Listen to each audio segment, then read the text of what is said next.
Les voy a contar algo que me pasó hace apenas unos meses y que me dejó sin dormir durante varias noches seguidas. Estaba yo celebrando la misa dominical, una misa como cualquier otra, llena de fieles, familias completas, niños, jóvenes, adultos mayores, y llegó el momento de la comunión.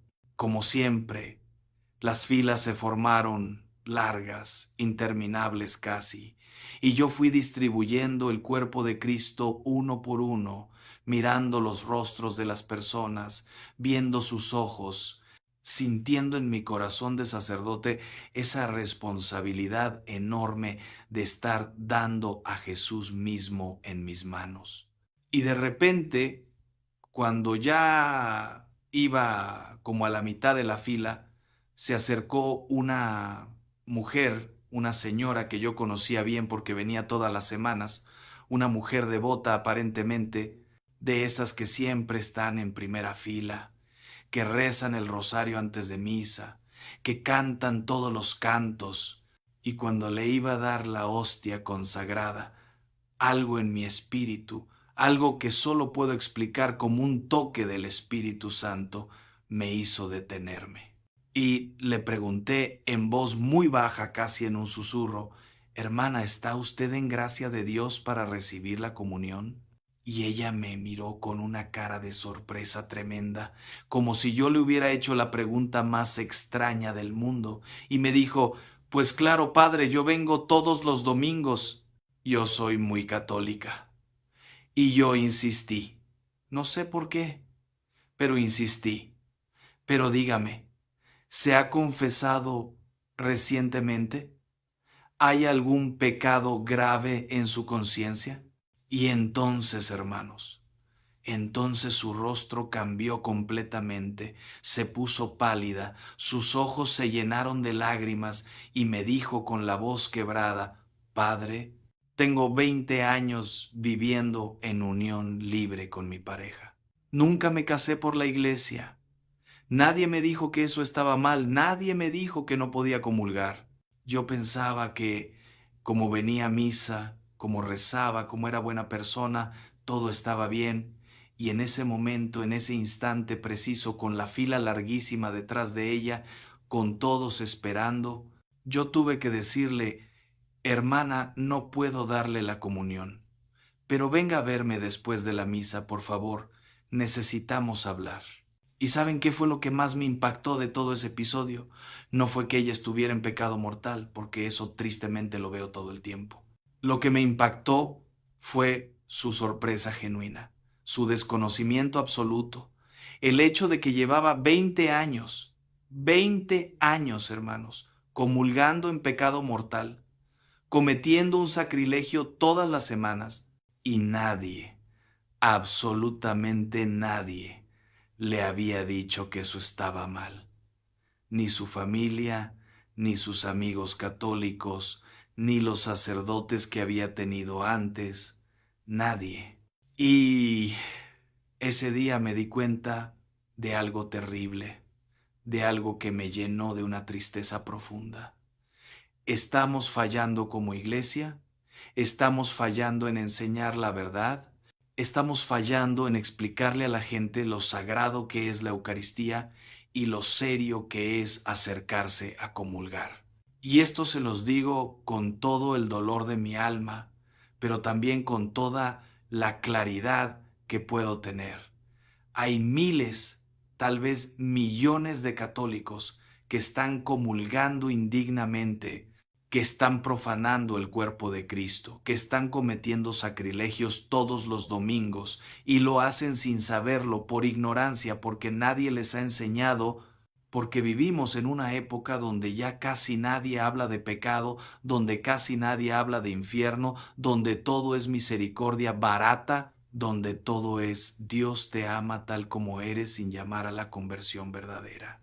Y antes de que piensen que estoy siendo demasiado duro, antes de que digan, ay, este padre es muy estricto, muy anticuado, muy radical, déjenme decirles algo. No soy yo quien está siendo estricto, es Dios quien es santo. No es mi ley, es la ley de Dios. No son mis exigencias, son las exigencias del Evangelio. Y como sacerdote, como pastor de almas que voy a tener que rendir cuentas ante Dios por cada uno de ustedes, tengo la obligación, la responsabilidad ineludible de decirles la verdad, aunque duela, aunque incomode, aunque algunos se molesten y se vayan. Porque ¿saben qué pasa? Que prefiero 1000 veces que se molesten conmigo aquí en la tierra y se salven eternamente, a que yo les diga solo lo que quieren oír, que los acaricie el ego, que les diga que todo está bien cuando no lo está, y luego todos nos condenemos juntos. Porque San Pablo dice clarísimamente en su carta a los Gálatas, si todavía tratara de agradar a los hombres, ya no sería siervo de Cristo. Y yo elegí ser siervo de Cristo, no de las opiniones humanas, no de lo políticamente correcto, no de lo que la gente quiere escuchar. Entonces ahora sí, déjenme hablarles con toda claridad, sin filtros, sin suavizar nada, sobre este tema que es literalmente de vida o muerte eterna, los pecados que nos impiden comulgar. Y vamos a estar aquí el tiempo que sea necesario, porque este tema no se puede tratar superficialmente, no se puede despachar en 5 minutos, no se puede simplificar. Este tema requiere profundidad, requiere ejemplos, requiere que entremos en detalles que tal vez algunos no quieren oír, pero que absolutamente todos necesitan oír. Y empecemos por lo más fundamental, por la base de todo. ¿Qué es la Sagrada Comunión? Porque si no entendemos esto, si no comprendemos la magnitud de lo que estamos recibiendo cuando comulgamos, nunca vamos a entender por qué hay pecados que nos impiden acercarnos a ese sacramento. La Sagrada Comunión, hermanos, no es un símbolo, no es una representación, no es un simple pan que nos recuerda a Jesús. La Sagrada Comunión es Jesús. Es su cuerpo real, su sangre real, su alma, su divinidad, todo él completo presente en esa hostia que parece tan insignificante, pero que encierra el misterio más grande del universo. Y esto no es poesía. No es una forma bonita de hablar, es la verdad de fe católica definida dogmáticamente. Es lo que Jesús mismo dijo en el Evangelio de Juan capítulo 6, cuando declaró: Mi carne es verdadera comida y mi sangre es verdadera bebida. El que come mi carne y bebe mi sangre permanece en mí y yo en él. Y cuando los judíos que lo escuchaban se escandalizaron, cuando muchos de sus discípulos dijeron: Este lenguaje es muy duro, ¿quién puede escucharlo? Y se fueron. Jesús no los detuvo para decirles: No, esperen, están malinterpretando, es solo simbólico. No, Él dejó que se fueran. Y luego les preguntó a los 12 apóstoles: ¿También ustedes quieren irse? Y Pedro respondió: Señor, ¿a quién iremos? Tú tienes palabras de vida eterna. Pedro no entendía completamente cómo era posible eso de comer la carne de Jesús, pero creyó en la palabra de su maestro. Y luego en la última cena, Jesús tomó el pan, lo bendijo, lo partió y dijo: Esto es mi cuerpo. No dijo: esto representa mi cuerpo. No dijo: esto simboliza mi cuerpo. Dijo: esto es mi cuerpo. Y tomó el cáliz y dijo: esta es mi sangre. Y desde entonces, durante 2000 años, la Iglesia Católica ha creído, ha enseñado, ha defendido esta verdad, que en la Eucaristía está real y verdaderamente presente Jesucristo. Entonces, cuando nosotros nos acercamos a comulgar, estamos acercándonos a recibir a Dios mismo. Estamos invitando al Creador del universo, al Rey de Reyes, al Señor de Señores, a que entre en nuestro cuerpo, a que habite en nosotros, a que se una a nosotros de la manera más íntima posible. es el acto más sagrado, más sublime, más tremendo que un ser humano puede realizar en esta tierra. Y ahora pregúntense, ¿cómo debe estar nuestra alma para recibir a Dios? ¿En qué condiciones debemos estar espiritualmente para que el Santísimo, el Purísimo, el 3 veces Santo entre en nosotros? La respuesta es obvia. Debemos estar en gracia de Dios. Debemos estar limpios de pecado mortal. Debemos estar en amistad con Él.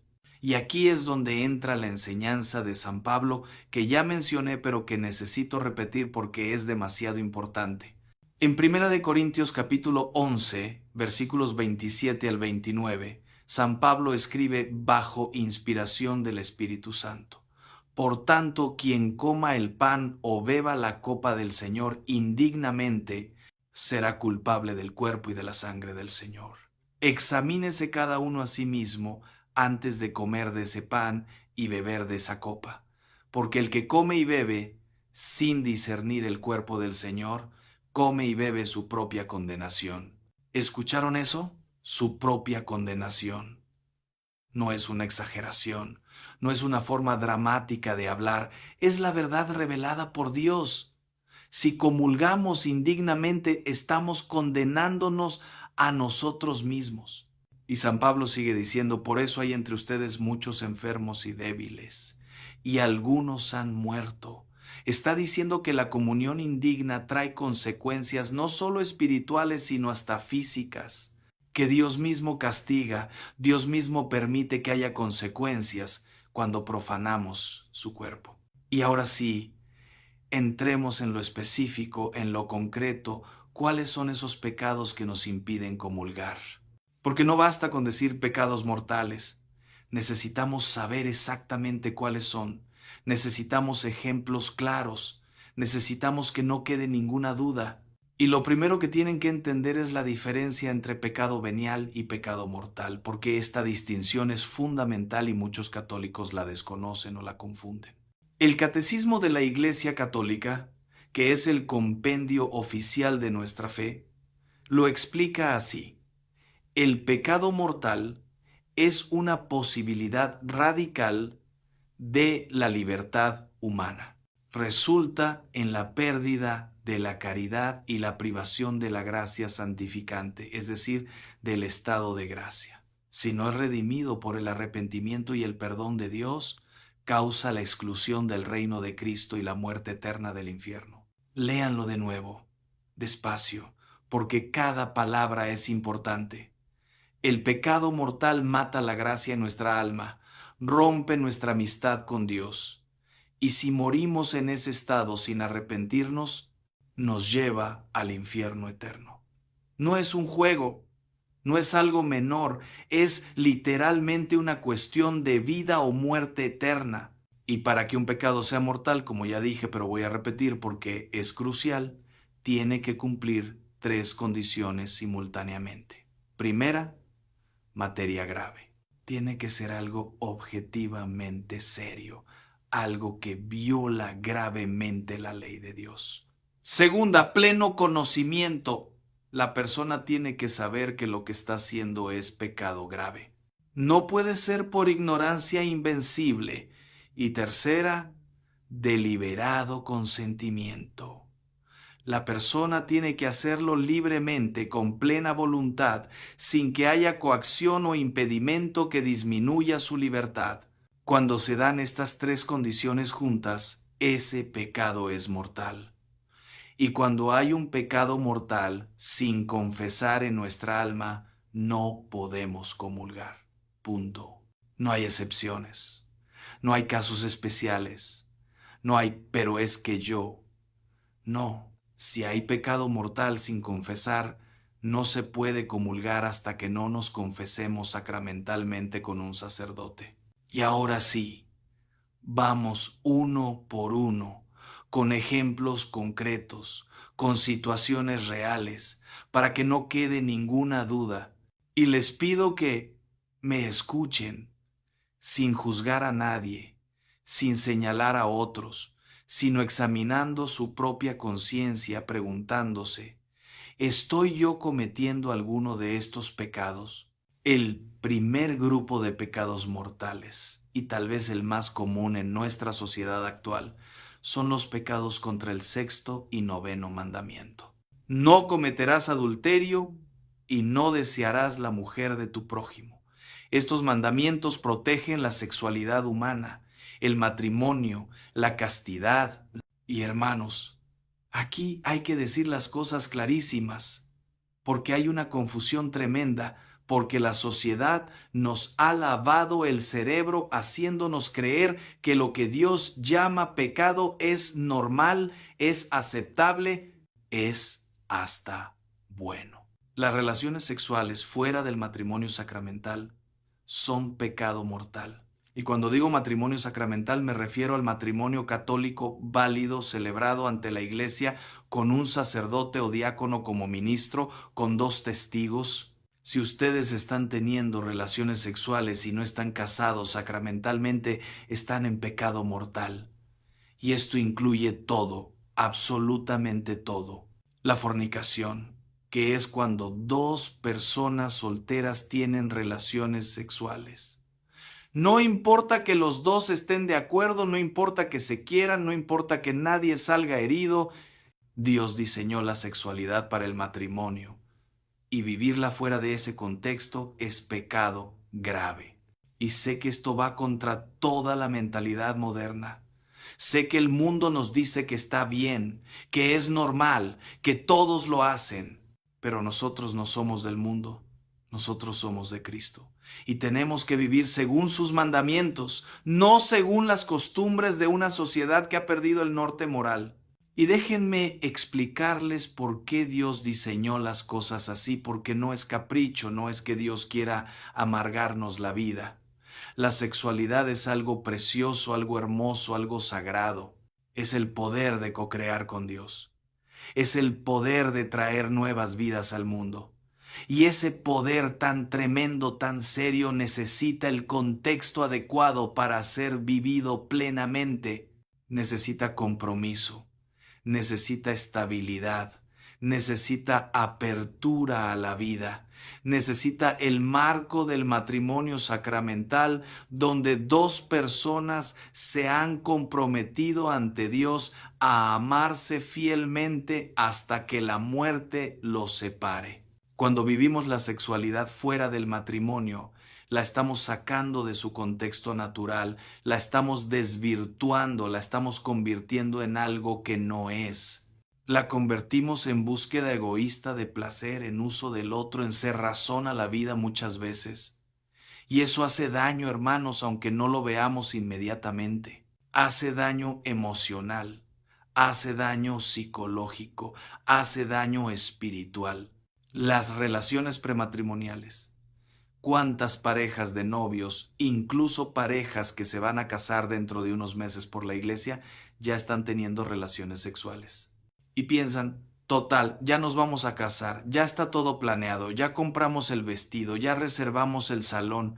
¿Qué tiene de malo adelantarnos un poco? ¿Tiene de malo que Dios dijo que el acto sexual es para el matrimonio, no para el noviazgo? ¿Tiene de malo que están violando el plan de Dios? ¿Tiene de malo que es pecado mortal? Y si están en esa situación y no se confiesan antes de la boda, van a empezar su matrimonio sobre una base de pecado, van a recibir el sacramento del matrimonio en pecado mortal y eso va a traer consecuencias en su vida matrimonial. Y aquí déjenme hacer un paréntesis largo para hablarles directamente a los jóvenes, a los novios, a los que están en relaciones. Yo sé que es difícil, yo sé que la tentación es fuerte, yo sé que las hormonas están ahí, yo sé que el cuerpo pide, yo sé que la sociedad les dice que son raros si no tienen relaciones, yo sé que sus amigos se burlan si son vírgenes, yo sé que hay una presión enorme, pero les voy a decir algo que tal vez nadie les ha dicho. Vale la pena esperar, vale la pena guardar la castidad hasta el matrimonio. No porque Dios sea aguafiestas, no porque la iglesia quiera amargarles la vida, sino porque Dios sabe lo que hace. porque Él sabe que la sexualidad vivida en el contexto correcto, en el matrimonio, con compromiso, con apertura a la vida, es infinitamente más plena, más satisfactoria, más bella que cualquier experiencia sexual fuera del matrimonio. Y además, cuando ustedes llegan vírgenes al matrimonio, cuando se entregan el uno al otro por primera vez en la noche de bodas, es un regalo preciosísimo que se hacen mutuamente. Es poder decirse, yo te guardé solo para ti, yo te esperé, tú eres el único que me ha conocido de esta manera, tú eres la única que me ha conocido así. Eso crea un vínculo, una intimidad, una confianza que las parejas que tuvieron relaciones antes simplemente no pueden tener de la misma manera. Y sí, sé que tal vez ya cayeron, tal vez ya perdieron la virginidad, tal vez ya cometieron ese pecado. Y les digo, no es el fin del mundo, Dios perdona. Pueden volver a empezar, pueden vivir en castidad desde ahora hasta el matrimonio. Pueden hacer lo que se llama virginidad secundaria, que es el compromiso de no tener más relaciones hasta casarse, aunque ya no sean técnicamente vírgenes. Y ese compromiso también es valioso, también es hermoso, también le agrada a Dios. Pero sigamos. Las uniones libres, el vivir juntos sin estar casados por la iglesia, y aquí hay un caso particularmente doloroso y común. Hay muchísimas parejas, miles de parejas en nuestras parroquias que viven juntas, que tienen hijos, que vienen a misa los domingos, que hasta sirven en ministerios algunos y que comulgan tranquilamente. Y cuando uno les pregunta, ¿están casados por la iglesia? Responden, no, pero nos casamos por el civil, o no, pero llevamos 20 años juntos, o no, pero somos fieles el uno al otro y nos queremos mucho. Y hermanos, déjenme decirles con todo el respeto, pero con toda la claridad, el matrimonio civil no es matrimonio ante Dios para los católicos. Si ustedes son católicos, el único matrimonio que Dios reconoce es el sacramento del matrimonio celebrado en la iglesia. El matrimonio civil puede tener validez legal, puede darles derechos ante el Estado, pero espiritualmente, ante Dios, no están casados. Están viviendo en fornicación continua. Y sé que esto suena duro, sé que muchos se van a molestar por lo que estoy diciendo, pero es la verdad, hermanos. Y mi obligación como sacerdote es decirles la verdad, no endulzarles los oídos con cosas agradables. El vivir juntos muchos años no convierte esa unión en matrimonio. El quererse mucho no bendice automáticamente esa relación. El tener hijos juntos no hace que sea un matrimonio ante Dios. Si son católicos y están viviendo juntos sin estar casados por la iglesia, están en pecado mortal y no pueden comulgar. Y antes de que me digan, pero padre, es que no tenemos dinero para una boda, déjenme aclararles algo que muchos no saben. Una boda católica puede ser extremadamente sencilla. Puede ser en la sacristía con 2 testigos y ya, sin fiesta, sin vestido blanco, sin flores, sin música, sin fotografía, sin recepción, sin nada. Lo único que se necesita es el sacerdote o diácono, los 2 contrayentes, 2 testigos y el consentimiento matrimonial. Eso es todo.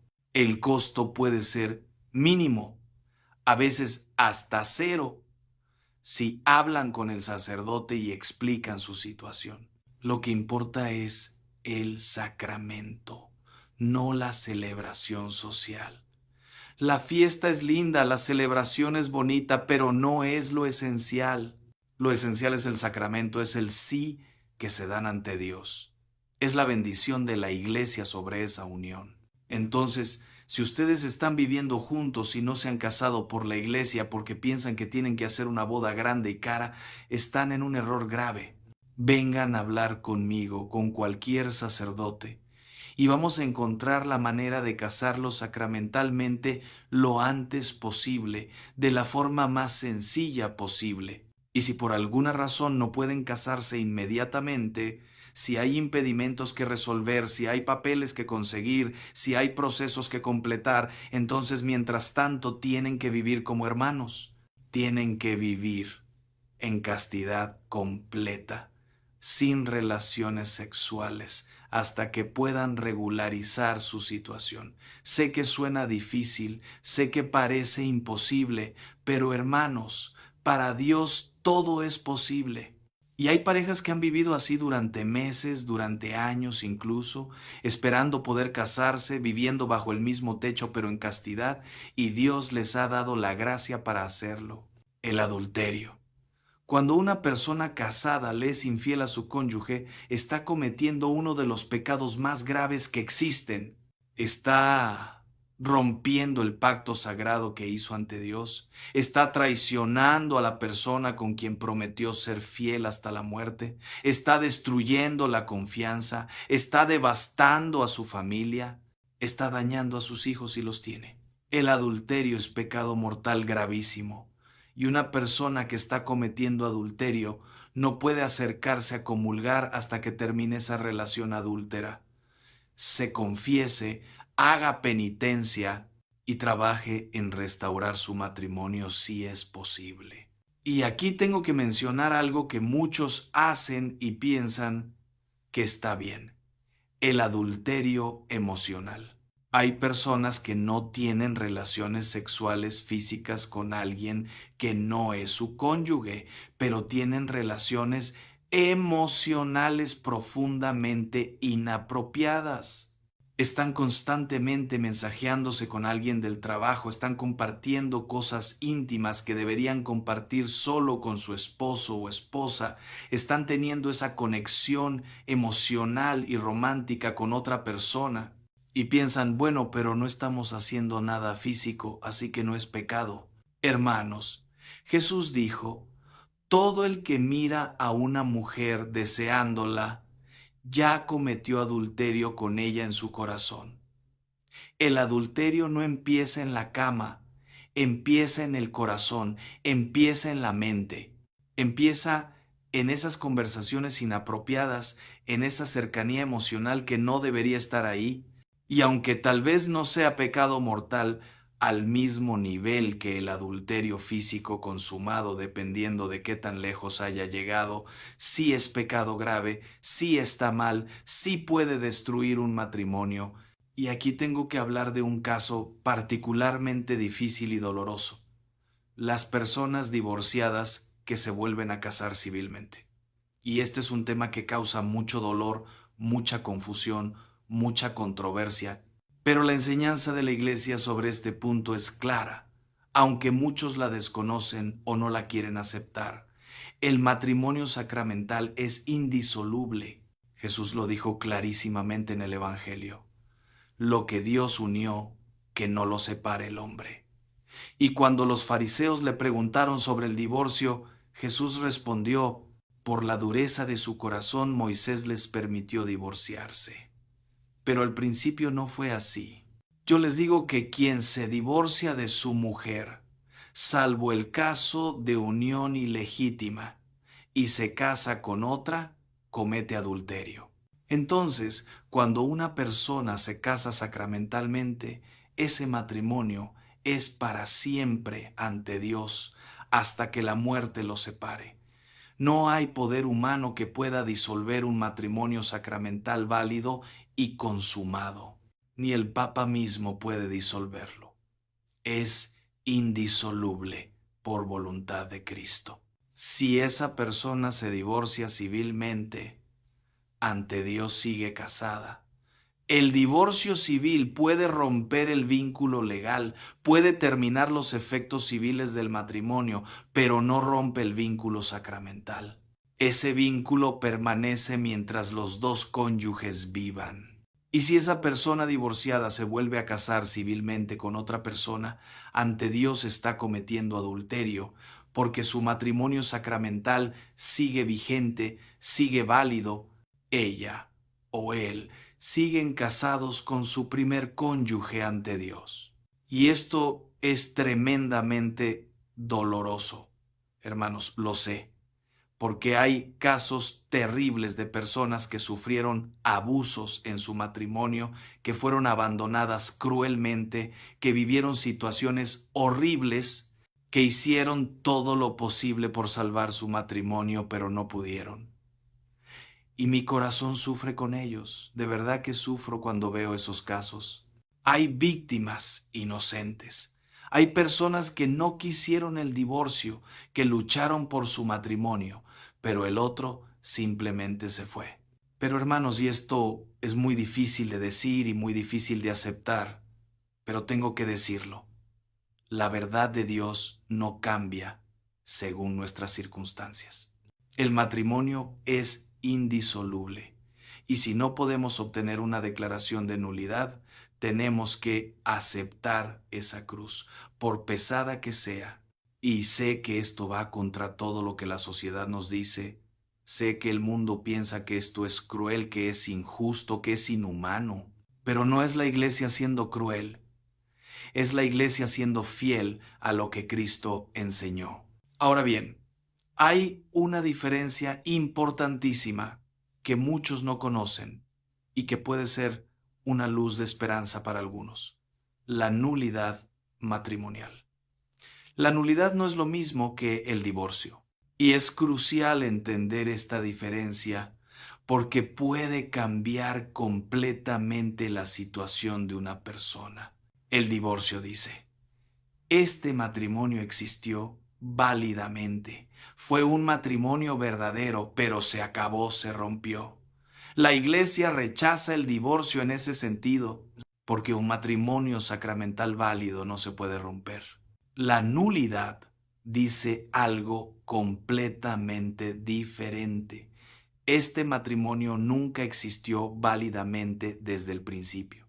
Hubo una ceremonia, hubo una boda, pero por alguna razón grave faltó algo esencial para que fuera un matrimonio válido. Es como si desde el inicio hubiera tenido un defecto que lo hacía nulo, inválido. Y hay varios motivos por los cuales un matrimonio puede ser declarado nulo. Por ejemplo, si hubo coacción, si uno de los dos fue forzado a casarse contra su voluntad, si hubo engaño grave sobre algo esencial, por ejemplo, uno le ocultó al otro que era estéril sabiendo que el otro quería hijos, o le ocultó que no quería tener hijos nunca, si uno de los dos no tenía intención de ser fiel, ya desde antes de casarse tenía pensado ser infiel. Si uno de los dos excluía los hijos, no quería tener hijos nunca, y eso lo ocultó. Si hubo inmadurez psicológica grave que hacía a la persona incapaz de asumir las obligaciones esenciales del matrimonio, si había algún impedimento canónico que no fue dispensado, como por ejemplo si eran parientes cercanos, entre otras causas. Entonces, si ustedes están divorciados y quieren volver a casarse, o si ya se volvieron a casar civilmente, lo primero que tienen que hacer es investigar si su primer matrimonio puede ser declarado nulo. Y para eso tienen que acudir al tribunal eclesiástico de su diócesis, que se llama oficialmente el tribunal eclesiástico o la oficialía judicial, y presentar su caso. Van a necesitar proveer mucha información, van a tener que responder muchas preguntas, probablemente van a tener que conseguir testigos. Va a ser un proceso largo que puede tomar meses o hasta años.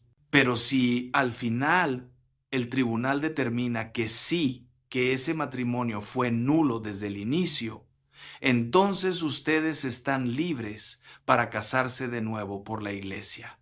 Y si ya se habían casado civilmente con otra persona, entonces pueden regularizar esa situación casándose sacramentalmente, confesándose de haber vivido en adulterio y empezar de nuevo en gracia de Dios. Pero si el matrimonio no es declarado nulo, si el tribunal determina que sí fue un matrimonio válido, entonces ustedes no pueden volver a casarse mientras su excónyuge viva. Y si ya se volvieron a casar civilmente, están en adulterio, están en pecado mortal y no pueden comulgar. Y en ese caso, ¿qué opciones tienen? Básicamente tres. Primera, separarse de la nueva pareja y volver a vivir solos, o intentar reconciliarse con el cónyuge legítimo si es posible. Segunda, seguir viviendo con la nueva pareja pero como hermanos, en castidad completa sin relaciones sexuales. Tercera, seguir en la situación irregular pero al menos no comulgar, no cometer el sacrilegio adicional de comulgar en pecado mortal. Y sé que la segunda opción, vivir como hermanos, suena casi imposible. Y para muchos lo será. Pero hermanos, hay casos reales que yo conozco personalmente de parejas que eligieron ese camino. Parejas que están viviendo juntas, que comparten el mismo techo por el bien de los hijos que tienen en común o por otras circunstancias prácticas, pero que han hecho un pacto ante Dios de vivir en castidad, de no tener relaciones sexuales, de tratarse como hermanos, y viven en cuartos separados y ponen límites, y con la gracia de Dios lo logran. Y esas personas pueden volver a comulgar, porque aunque su situación externa parezca irregular, internamente están viviendo en gracia de Dios, están respetando el vínculo del primer matrimonio. Ahora, para que esto sea posible, para que puedan comulgar viviendo así, necesitan hablar con un sacerdote, explicar su situación, y el sacerdote tiene que estar convencido de que realmente están viviendo en castidad. No basta con decirlo, tiene que ser verdad. Y tienen que comprometerse a seguir así, no es algo temporal hasta que les dé la tentación, es un compromiso serio, permanente, de vivir en castidad mientras dure esa situación. Sigamos con otro pecado sexual gravísimo del que casi nadie habla en las homilías, pero que está destruyendo a millones de personas, incluyendo a muchísimos católicos: la pornografía. Ver pornografía es pecado mortal. Y aquí no estoy hablando de ver accidentalmente una imagen inapropiada que aparece sin querer en Internet. Estoy hablando de buscar pornografía, de verla intencionalmente, de consumirla habitualmente. La pornografía es adulterio visual, es lujuria de los ojos, es usar a otras personas como objetos para el placer propio, es alimentar los deseos desordenados, es deformar completamente la sexualidad.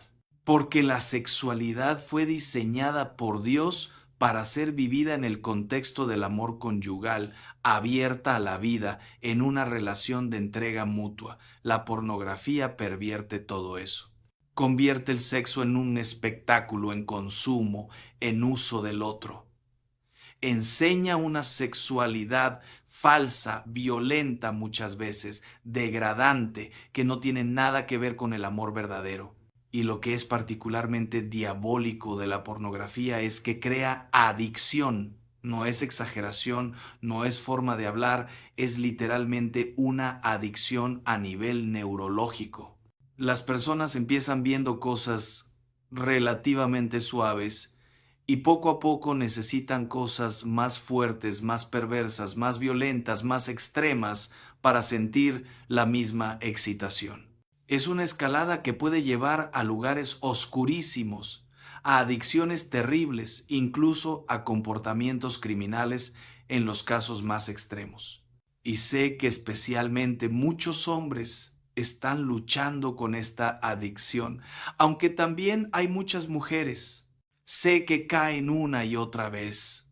Sé que tratan de dejarlo y no pueden. Sé que se sienten atrapados. Sé que se confiesan y vuelven a caer a los pocos días o a las pocas horas incluso. Y lo que les digo es: no se rindan, no se desesperen, sigan luchando, sigan confesándose cada vez que caigan. Dios no se cansa de perdonar. Nosotros nos cansamos de pedirle perdón, pero Él nunca se cansa de darlo. Pero mientras estén cayendo en este pecado, mientras estén viendo pornografía, no comulguen hasta que se hayan confesado. Cada caída requiere una confesión antes de poder volver a la comunión. No se acerquen a comulgar el domingo si el sábado por la noche cayeron en pornografía y no se han confesado. Eso sería un sacrilegio.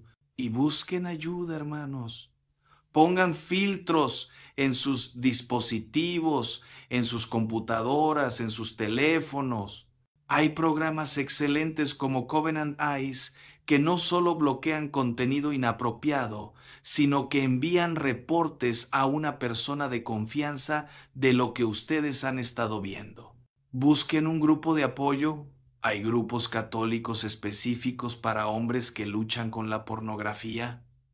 Consideren terapia profesional si la adicción es muy seria.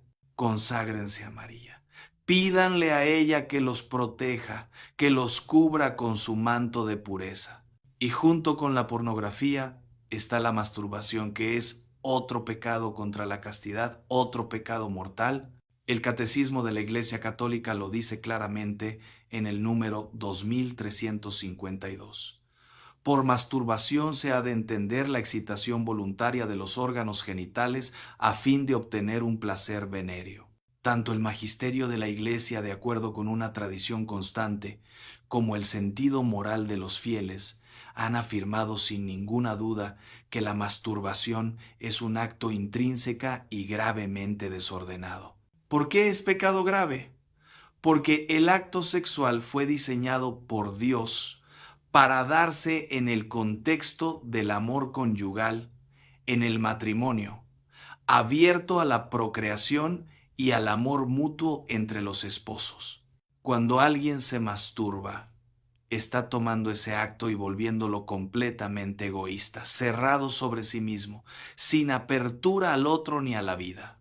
Es usar el propio cuerpo de manera contraria a su propósito, es buscar el placer sexual fuera del contexto que Dios estableció. Ahora bien, el catecismo también aclara que la responsabilidad moral puede estar atenuada por la inmadurez afectiva, por la fuerza de los hábitos contraídos, por el estado de angustia u otros factores psíquicos o sociales. Es decir, aunque objetivamente es pecado grave, subjetivamente la culpabilidad de la persona puede ser menor si hay factores que disminuyen su libertad o su conocimiento. Pero eso no significa que esté bien. Eso no significa que no sea pecado. Significa que Dios juzga no solo el acto, sino también las circunstancias y la libertad real que la persona tenía. Y ahora déjenme hablar de otro tema que es todavía más delicado, pero que tengo que abordar porque es parte de la realidad que vivimos y porque hay mucha confusión al respecto. Las relaciones homosexuales. Y aquí, por favor, escúchenme con mucha atención, con mucho cuidado, porque este es un tema donde es muy fácil ser malinterpretado, donde las palabras tienen que ser muy cuidadosas, pero donde al mismo tiempo la verdad tiene que ser dicha con claridad.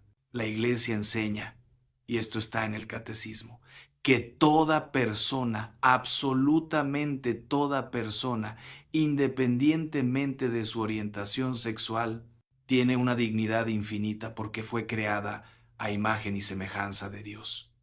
Las personas con atracción hacia el mismo sexo merecen todo nuestro respeto, nuestro amor, nuestra acogida, nuestra compasión. Nunca, jamás, bajo ninguna circunstancia, está bien discriminar a alguien, insultar a alguien, maltratar a alguien, rechazar a alguien, hacerle daño a alguien por su orientación sexual. Eso sería pecado de nuestra parte.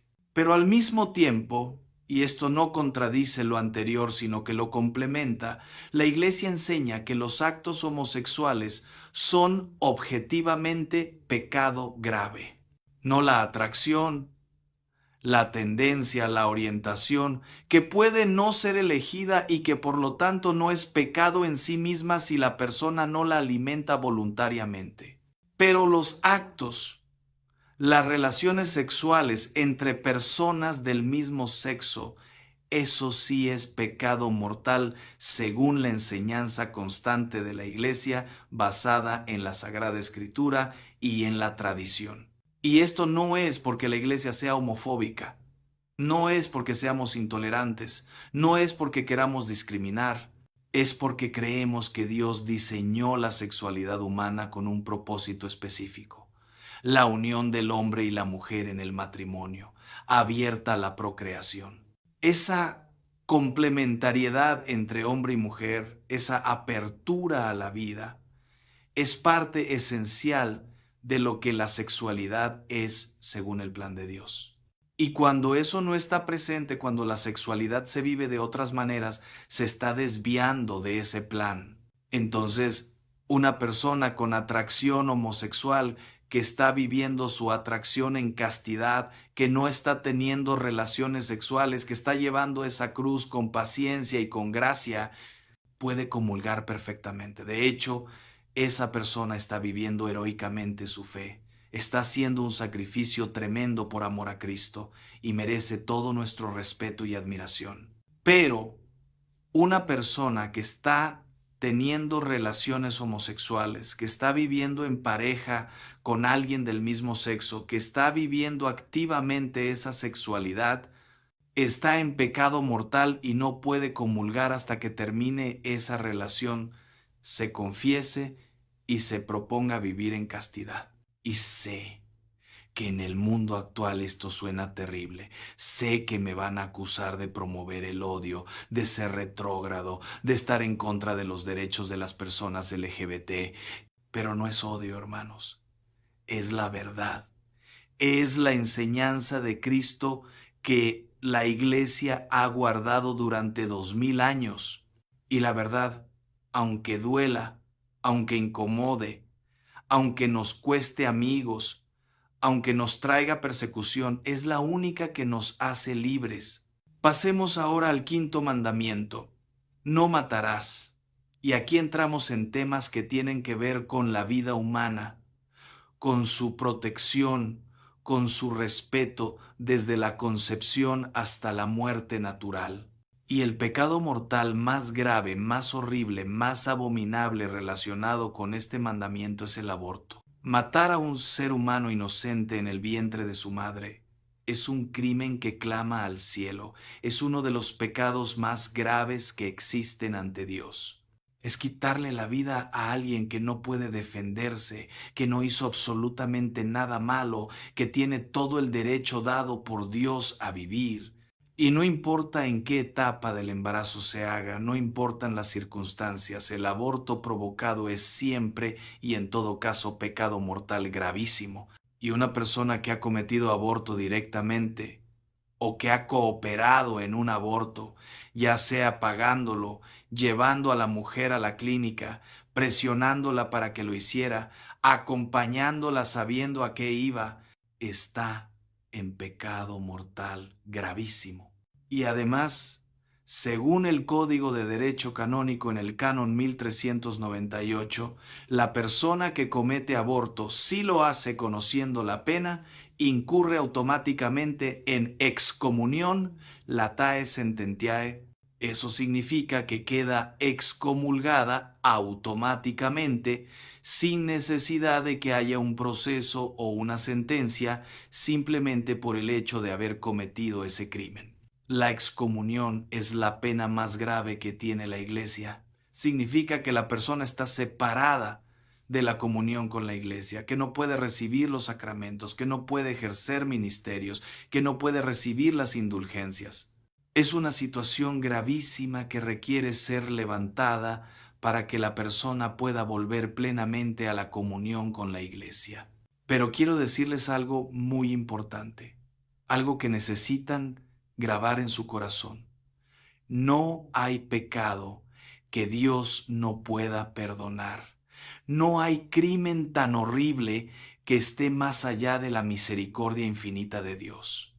El aborto es un pecado gravísimo, sí, pero Dios puede perdonarlo. Dios quiere perdonarlo. Dios está esperando con los brazos abiertos para recibir de vuelta a quien lo cometió. Si hay aquí alguien que cometió aborto, si hay alguien que cooperó en un aborto, yo quiero que sepa, que entienda, que crea profundamente que Dios lo ama, que Dios no lo ha rechazado, que Dios quiere perdonarlo y sanarlo. Pero necesita confesarse, necesita arrepentirse verdaderamente, necesita buscar el perdón con humildad y con dolor genuino por lo que hizo. Y para los casos de aborto, en muchas diócesis se necesita que un sacerdote con facultades especiales escuche la confesión y levante la excomunión. En algunas diócesis todos los sacerdotes tienen esas facultades, en otras solo algunos. Entonces, si ustedes están en esa situación, vengan a hablar conmigo, yo voy a hacer todo lo necesario para ayudarlos a recibir el perdón de Dios, para conectarlos con el sacerdote adecuado si yo no tengo las facultades, para acompañarlos en ese proceso de sanación, porque además del perdón sacramental que es esencial, también se necesita sanación psicológica y emocional. El aborto deja heridas profundas, deja lo que se llama el síndrome postaborto, culpa, depresión, ansiedad, pesadillas, pensamientos de suicidio a veces. Y hay ministerios maravillosos como el Proyecto Raquel, que ayudan específicamente a personas que han cometido aborto, que las acompañan en el proceso de sanación, que les ayudan a perdonarse a sí mismas, a encontrar paz. Pero lo que no pueden hacer, lo que sería terrible, es seguir comulgando como si nada, como si no hubiera pasado nada. Eso sería añadir un sacrilegio encima de un crimen. Sería profanar el cuerpo de Cristo encima de haber destruido una vida inocente. Necesitan confesarse, necesitan recibir el perdón, necesitan empezar el camino de sanación. El suicidio asistido, la eutanasia, también son pecados mortales gravísimos contra el quinto mandamiento. Quitarse la vida o ayudar a alguien a quitarse la vida es rechazar el don de Dios. Es decirle a Dios, yo decido cuando termina mi vida, no tú. Es usurpar una autoridad que solo Dios tiene. La vida humana es sagrada desde la concepción hasta la muerte natural y nosotros no tenemos derecho a terminarla prematuramente. Y sé que hay situaciones de sufrimiento terrible, de enfermedades horribles, de dolores insoportables. Y mi corazón sufre con las personas que están pasando por eso. Pero la solución no es matar al paciente. La solución son los cuidados paliativos. Es el manejo adecuado del dolor. Es el acompañamiento compasivo. Es ayudar a la persona a vivir con dignidad hasta que llegue su hora natural. Y una persona que ayuda a otra a suicidarse, que practica la eutanasia, está cometiendo pecado mortal y no puede comulgar. Y esto incluye a médicos, a enfermeras, a familiares que facilitan o cooperan en esas acciones. El homicidio obviamente es pecado mortal. Matar a otra persona, quitarle la vida intencionalmente, es uno de los pecados más graves que existen. Y no necesito explicar mucho esto porque es obvio. Pero sí quiero mencionar que no solo el acto físico de matar es pecado mortal, sino también el odio tan profundo, tan arraigado, que desea la muerte del otro, que planea hacerle daño grave, que se alegra de su sufrimiento. Jesús lo dijo clarísimamente en el Sermón de la Montaña. Ustedes han oído que se dijo a los antiguos, no matarás, y todo el que mate será reo de juicio. Pero yo les digo, que todo el que se enoje con su hermano será reo de juicio. El que le diga imbécil será reo ante el Sanedrín, y el que le diga idiota será reo de la gehenna de fuego. Jesús está diciendo que el odio, la ira grave, el desprecio profundo hacia el prójimo ya es pecado grave, ya nos pone en peligro del infierno. Entonces, si ustedes tienen en su corazón un odio profundo hacia alguien, si desean seriamente que le pase algo malo, si planean hacerle daño, si se alegran de su sufrimiento, están en pecado grave. Y dependiendo de la intensidad y de la deliberación de ese odio, puede ser pecado mortal.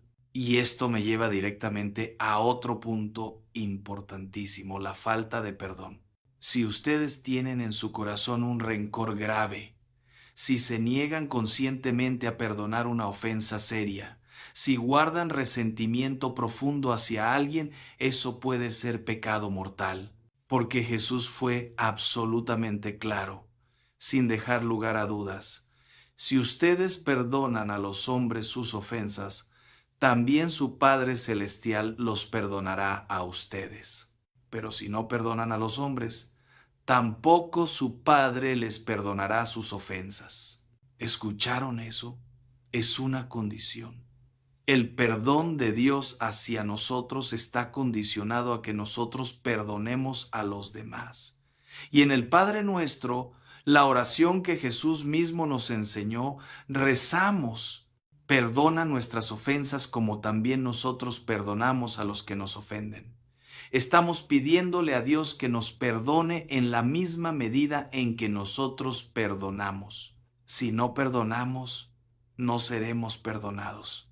Entonces, si hay en su corazón falta de perdón, si hay rencor, si hay resentimiento grave hacia alguien, tienen que trabajar en perdonar. Y perdonar no significa necesariamente que tienen que sentir cariño inmediatamente por esa persona.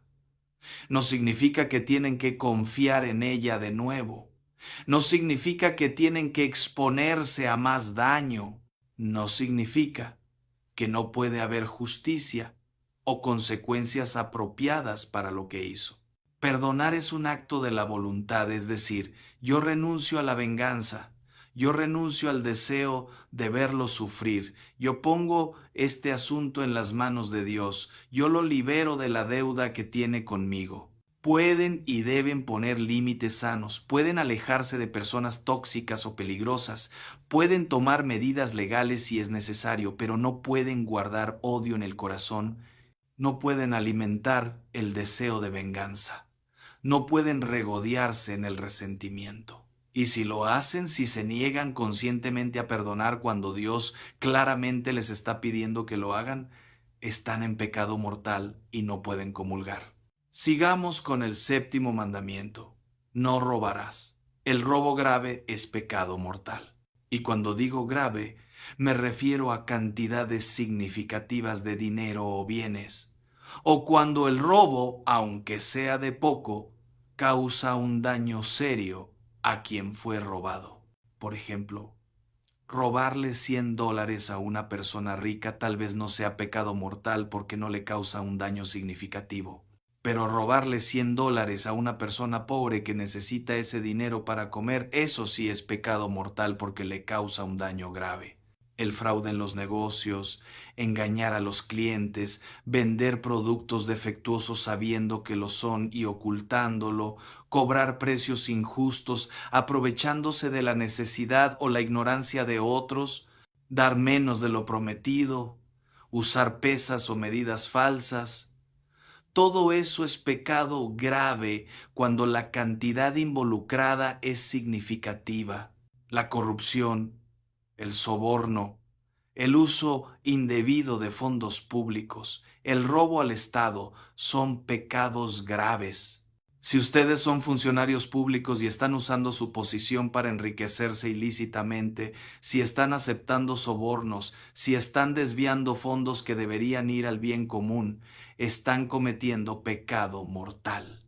Y el daño que hacen no es solo a las arcas públicas, sino a toda la sociedad que depende de esos recursos. Y aquí quiero hablar de algo que muchos no consideran pecado, pero que lo es, y que es extremadamente común: la evasión fiscal grave. Si ustedes están obligados a pagar impuestos por ley y no los pagan, si hacen trampas en sus declaraciones de impuestos para pagar menos de lo que legalmente deben, si tienen negocios completamente en negro para evadir al fisco, si ocultan ingresos significativos, están robando al Estado. Están robando a la sociedad, están robando los recursos que deberían servir para hospitales, para escuelas, para seguridad, para el bien común. Y sí, ya sé lo que muchos están pensando, pero padre, es que el gobierno es corrupto, es que los políticos se roban el dinero, es que los impuestos son injustos, es que yo trabajo duro por mi dinero. Y puede que tengan razón en algunas de esas quejas, pero eso no justifica que ustedes también hagan lo malo. Dos males no hacen un bien. Si el gobierno es corrupto, trabajen para cambiarlo, voten por gente honesta, exijan transparencia, pero no usen eso como excusa para no cumplir con sus obligaciones legales. San Pablo dice en Romanos 13, den a cada uno lo que le deben. Al que impuestos, impuestos. Al que tributo, tributo. Y Jesús mismo, cuando le preguntaron si era lícito pagar impuestos al César, respondió, den al César lo que es del César y a Dios lo que es de Dios. Entonces, si la ley dice que tienen que pagar impuestos, páguenlos.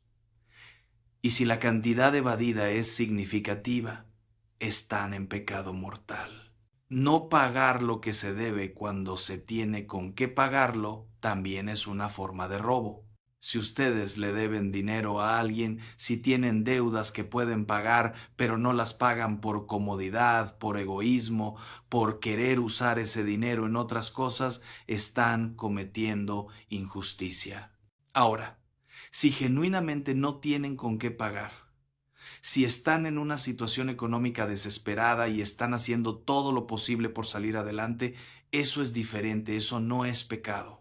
Pero si tienen los medios y simplemente no quieren pagar, eso es robo. Y algo muy actual en nuestros tiempos, la piratería, el robar propiedad intelectual. Descargar ilegalmente películas, música, libros, software, videojuegos, cuando se hace de manera habitual y por cantidades o valores significativos, es pecado.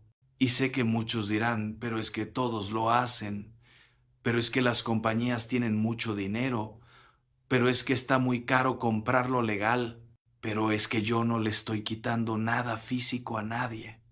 Esas no son justificaciones válidas ante Dios. Primero, que todos lo hagan no lo hace correcto.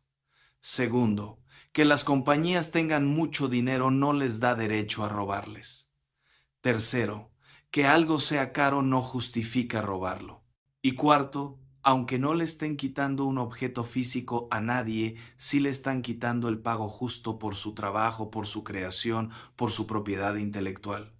Si algo tiene un costo y ustedes lo toman sin pagarlo, eso es robo. Puede ser robo virtual, digital, pero es robo. Ahora, ¿es pecado mortal cada vez que descargan una canción ilegalmente? Probablemente no, porque el valor de una canción individual es pequeño, pero si lo hacen habitualmente, si tienen bibliotecas enteras de contenido pirata por un valor de miles de dólares, si hacen un estilo de vida de eso, entonces sí están en territorio de pecado mortal. El octavo mandamiento. No levantarás falsos testimonios contra tu prójimo. Este mandamiento protege la verdad, protege la reputación, protege el buen nombre de las personas. Y hay varios pecados graves relacionados con este mandamiento. La calumnia grave, que es destruir la reputación de alguien con mentiras, es pecado mortal. Si ustedes han inventado y esparcido rumores falsos sobre alguien, si han acusado falsamente a alguien de cosas graves que no hizo, si han dañado su reputación y su imagen de manera seria con mentiras, están en pecado mortal. Y En nuestros tiempos de redes sociales, donde es tan fácil difamar a alguien con un solo clic, donde las noticias falsas se esparcen como fuego y llegan a miles o millones de personas en minutos, este pecado está más presente y es más dañino que nunca. Un comentario falso en Facebook, un tuit mentiroso, un video editado para hacer ver a alguien mal, pueden destruir completamente la reputación de una persona. Y si ustedes han hecho esto, si han calumniado a alguien gravemente, no solo tienen que confesarse, tienen que reparar el daño. Tienen que desmentir públicamente lo que dijeron, en el mismo medio donde lo dijeron y con el mismo alcance si es posible. Tienen que limpiar el nombre de esa persona, tienen que hacer todo lo posible por restaurar su reputación.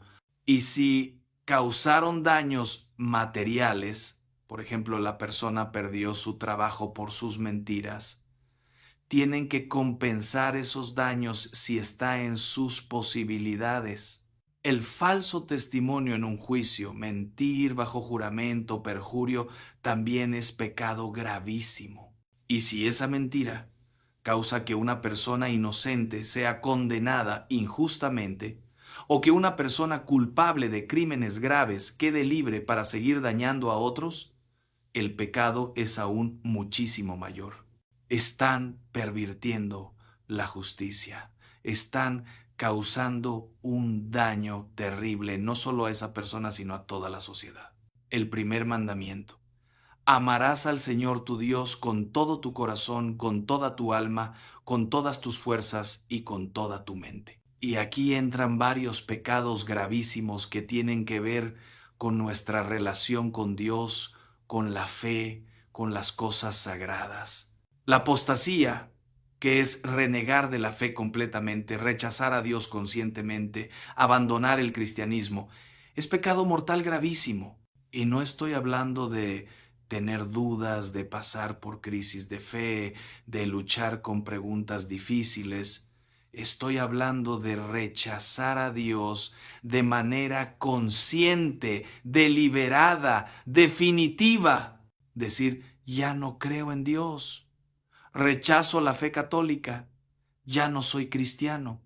La herejía pertinaz, que es negar obstinadamente alguna verdad de fe que la Iglesia enseña como dogma, también es pecado grave.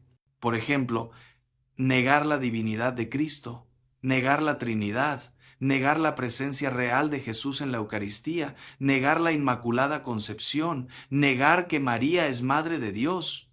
Cuando alguien conoce la enseñanza de la Iglesia sobre estos temas y la rechaza obstinadamente, cuando dice, yo sé que la Iglesia enseña esto, pero yo no lo creo y no lo voy a creer, eso es herejía y es pecado grave. El sacrilegio, que es profanar personas, cosas o lugares sagrados, es pecado mortal. Y aquí entra precisamente comulgar en pecado mortal, que es un sacrilegio contra el sacramento más sagrado que tenemos. También es sacrilegio usar los sacramentos con fines malos, por ejemplo, recibir la comunión para luego llevarla a un ritual satánico, o confesarse sin arrepentimiento real solo para poder comulgar. Robar objetos sagrados de una iglesia como cálices, copones, hostias consagradas es sacrilegio gravísimo. Profanar una iglesia, tener relaciones sexuales en una iglesia, hacer brujería o rituales satánicos en una iglesia es sacrilegio terrible. La blasfemia grave. Insultar a Dios conscientemente, maldecir las cosas sagradas, burlarse de la religión de manera seria y maliciosa, puede ser pecado mortal dependiendo de la gravedad y la intención. No estoy hablando de decir Dios mío cuando te asustas. Eso probablemente no es blasfemia seria. Estoy hablando de insultar a Dios de manera consciente, de decirle cosas terribles, de maldecirlo, de burlarse de Él y de las cosas sagradas de manera grave y maliciosa. Y ahora algo que muchísimas personas están cometiendo sin darse cuenta de lo grave que es, algo que está completamente prohibido por el primer mandamiento: consultar brujos, adivinos, tarotistas, espiritistas, médiums, videntes, astrólogos, ir a que le lean las cartas del tarot, ir a que le lean la mano o las líneas de la mano, consultar el horóscopo de manera seria tomando decisiones importantes basadas en él, usar la ouija, tratar de comunicarse con los muertos a través de médiums o sesiones espiritistas, ir a limpias con brujos o santeros, usar amuletos o rituales mágicos para conseguir cosas, todo eso es pecado gravísimo. ¿Por qué es tan grave? Porque cuando hacemos esas cosas, estamos abriendo puertas al mundo espiritual de manera equivocada y peligrosa. Estamos acudiendo a fuentes que no son de Dios. Estamos buscando conocimiento o poder a través de medios prohibidos. Estamos coqueteando con lo demoníaco. La Biblia es clarísima condenando estas prácticas. En Deuteronomio 18 dice: no ha de haber en ti nadie que haga pasar a su hijo o a su hija por el fuego, que practique adivinación, astrología, hechicería o magia, ningún encantador ni consultor de espectros o espíritus, ni evocador de muertos, porque todo el que hace estas cosas es una abominación para el Señor. Y el enemigo aprovecha estas puertas abiertas para entrar en nuestras vidas y causar estragos. He visto casos terribles, hermanos, casos de personas que fueron a una lectura de tarot solo por diversión y terminaron oprimidas espiritualmente, con pesadillas horribles, con ataques de pánico, con manifestaciones demoníacas en sus casas. He visto familias destruidas porque alguien fue a un brujo a pedirle un trabajito contra otra persona. He visto personas completamente atadas espiritualmente porque usaron la ouija. Y sé que muchos dirán, pero si es solo por diversión, pero si no me lo tomo en serio, pero si es solo para ver qué dice, pero si solo quiero saber mi futuro. No, hermanos, no jueguen con esas cosas. No hay diversión inofensiva cuando se trata del ocultismo. El diablo no es un juego, el mundo espiritual oscuro no es entretenimiento.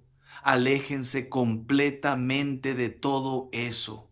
Y si han consultado esas cosas, si han ido a brujos, si han usado tarot, si han jugado con la ouija, confiésense urgentemente, renuncien explícitamente a todo eso, rompan todo vínculo que hayan establecido y pídanle a Dios que cierre cualquier puerta espiritual que hayan abierto. La magia, la brujería, la hechicería, los rituales esotéricos, todo eso es pecado mortal gravísimo. Y no estoy hablando de los trucos de magia de un mago en una fiesta infantil que son solo ilusionismo y entretenimiento. Estoy hablando de intentos reales, de manipular fuerzas espirituales, de hacer hechizos para conseguir algo o para dañar a alguien, de invocar espíritus, de hacer pactos con el demonio, de practicar la brujería real. Y hay muchísimas personas que están metidas en esto sin entender completamente en qué se metieron.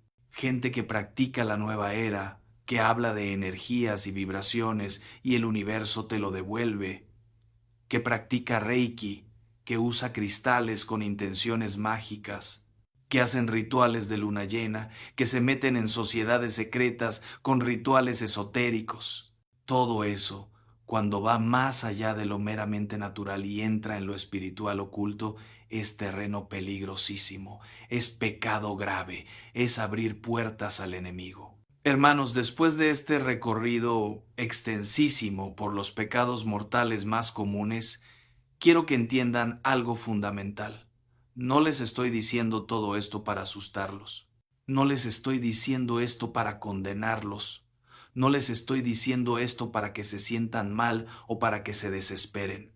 Les estoy diciendo esto porque los amo con el amor de Cristo, porque me importan profundamente sus almas inmortales, porque quiero con todo mi corazón que se salven, que vivan en gracia de Dios, que puedan comulgar dignamente y recibir todos los beneficios espirituales tremendos, maravillosos, que trae la Sagrada Comunión recibida en estado de gracia. Porque cuando comulgamos dignamente, cuando recibimos a Jesús Eucaristía con el alma limpia en estado de gracia, cosas maravillosas suceden.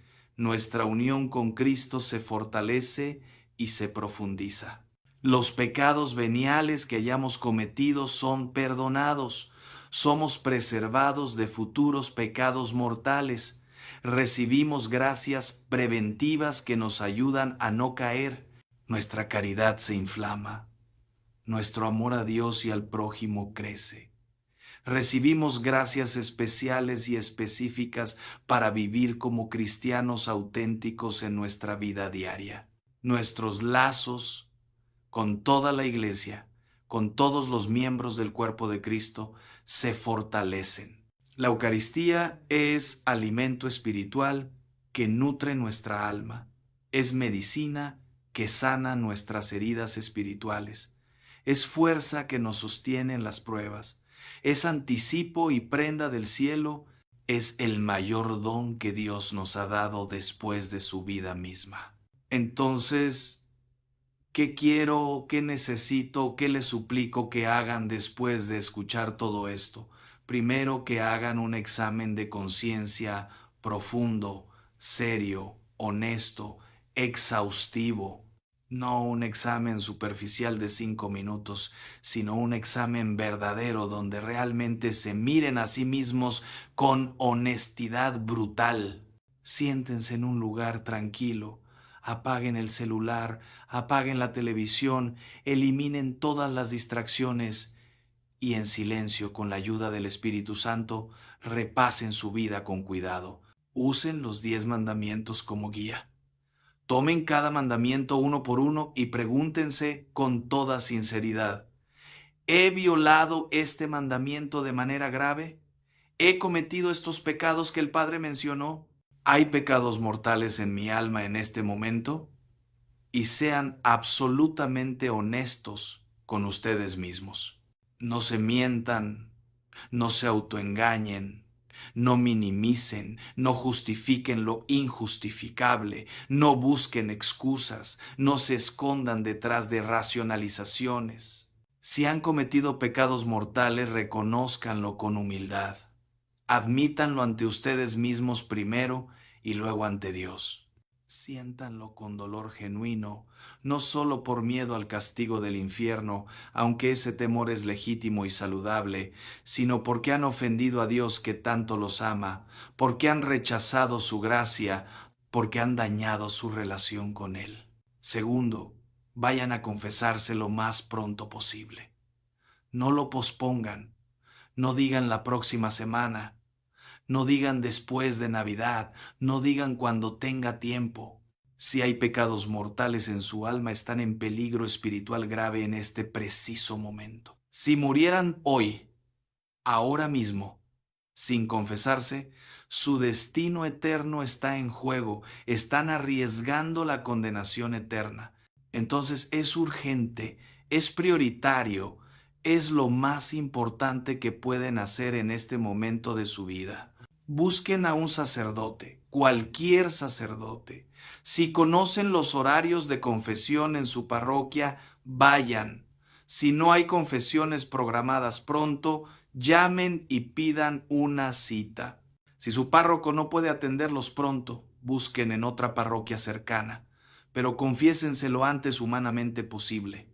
Y cuando se confiesen, cuando finalmente estén ahí arrodillados o sentados frente al sacerdote, confiesen todo, absolutamente todo lo grave que hay en su conciencia.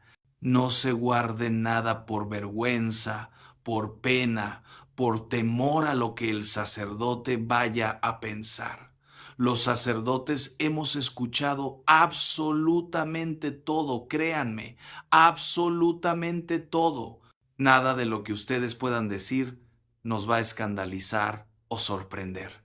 Y estamos ahí con el mayor amor, con la mayor compasión, con el mayor deseo de ayudarlos, deseando profundamente poder darles la absolución en nombre de Cristo y devolverlos a la gracia de Dios. Confiesen los pecados claramente, sin rodeos, sin eufemismos. Digan qué hicieron, no den vueltas al asunto. Digan aproximadamente cuántas veces lo hicieron si es algo que se repitió. Y sobre todo expresen arrepentimiento verdadero, dolor genuino, propósito firme de enmienda. Porque no basta con recitar una lista de pecados como quien lee el menú de un restaurante. Tiene que haber verdadero dolor por haber ofendido a Dios. Tiene que haber decisión real de cambiar, de no volver a cometer esos pecados.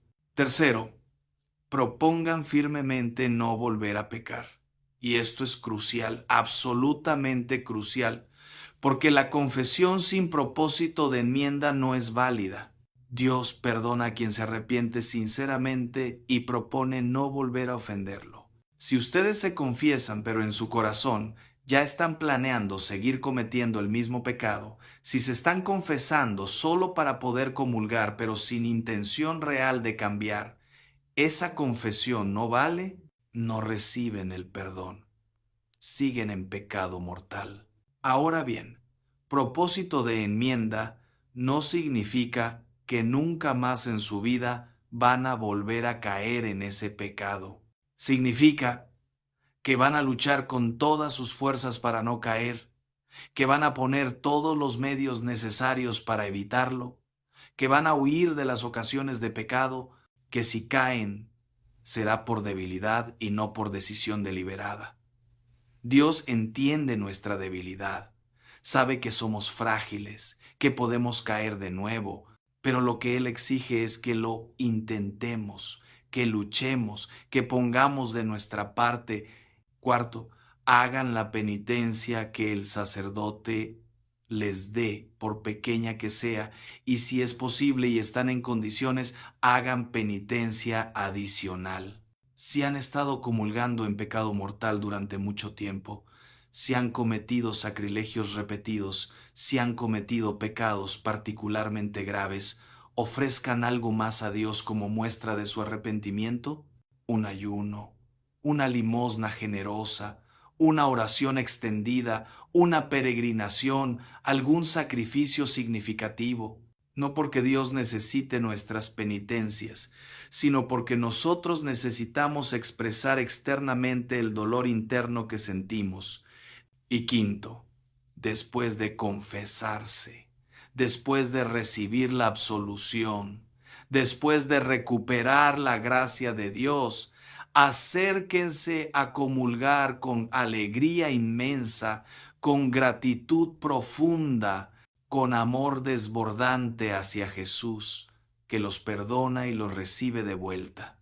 Porque ahora sí, ahora su alma está limpia, ahora están en gracia, ahora pueden recibir a Jesús dignamente, ahora la comunión va a ser verdaderamente fructuosa en su vida espiritual. Y a partir de ese momento, vivan vigilantes. Examinen su conciencia todos los días antes de dormir. Dediquen aunque sea 5 o 10 minutos cada noche para repasar el día. ¿Cometí algún pecado mortal hoy? ¿Hay algo grave que necesito confesar? Y si la respuesta es sí, si cayeron en pecado mortal, no comulguen al día siguiente hasta que se confiesen. No cometan un sacrilegio. Es mejor la humildad de quedarse en su lugar cuando los demás van a comulgar que la soberbia de acercarse indignamente. Y si la respuesta es no, si no hay pecados mortales en su conciencia, entonces adelante, acérquense al banquete del Señor con confianza filial, con alegría, con hambre espiritual de Jesús. Y no comulguen por costumbre. No comulguen porque todos lo hacen. No comulguen para que la gente no murmure o se pregunte qué les pasa. Comulguen porque aman a Jesús, porque desean profundamente recibirlo, porque saben que lo necesitan como el aire que respiran, porque entienden que sin Él no pueden hacer nada, porque quieren unirse a Él de la manera más íntima posible. Y recuerden siempre, Graben esto en su corazón, su hogar espiritual, su paz interior, su salvación eterna. Todo depende de vivir en gracia de Dios. Y esa gracia se pierde por el pecado mortal y se recupera por la confesión sacramental.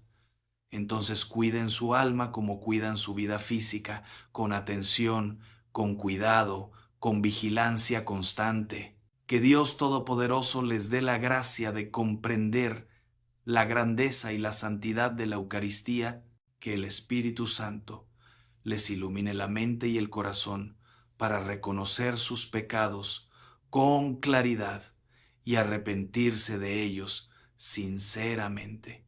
Que María Santísima los acompañe con su amor maternal en el camino de conversión y sanación. Que los ángeles custodios los protejan de toda tentación y los guíen por el camino de la santidad. Y que cada vez que comulguen sea verdaderamente un encuentro transformador con Cristo vivo, un momento de gracia sublime, un anticipo del banquete eterno del cielo, donde un día, si somos fieles, comulgaremos para siempre en la presencia gloriosa de Dios. Amén.